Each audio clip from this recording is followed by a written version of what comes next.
এই দেখো ঘটি হাতা কি করে বানাবে। পুটের থেকে ডবল কাপড় নেবে। যারা সেলাই করো তারা তো জানো ঘটি হাতা বানাতে কতটা কাপড় লাগে। এই সুই সুতা দিয়ে এই যে এরকম করে তুলে নেবে। তুলে নিয়ে যতটা তুমি রাখবে, মোহরি যতটা হবে, 1 ইঞ্চি এক্সট্রা তো নিচে রাখতেই হবে। রেখে এই যে আমি মেশিন সেলাই দিয়ে নিলাম।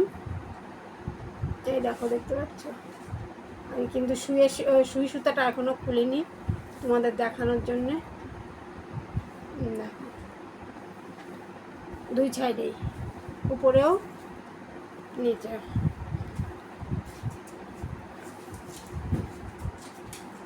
চুড়িদারে ঘটি হাতা, কাস্টমারের চাহিদা, ও বাবা রে বাবা। তো এবার এখানে অনেকে সরু পট্টি পরে, অনেকে চওড়া পট্টি পরে। এখানে 1 ইঞ্চি পট্টি যাবে। তো আমি রেডি করে নিই। চুড়িদার হয়ে গেছে, তোমাদের গলা করাটা দেখালাম। দেখো, এটা হয়ে গেছে। হাতাটা কমপ্লিট করে নিই, লাগিয়ে নিই। দেখো, ঘটি হাতা কমপ্লিট।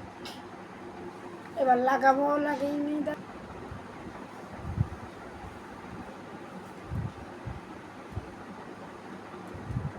কেমন হয়েছে? ঘটি হাতা দেওয়াতে আমি ভুলে গেছিলাম যে ঘটি হাতা, ভাবলাম প্লেন হাতা তাড়াতাড়ি হয়ে যাবে, ঘটি হাতাতে ঝামেলা। তো কেমন হয়েছে কমেন্ট করে অবশ্যই জানিও। টাটা সবাইকে।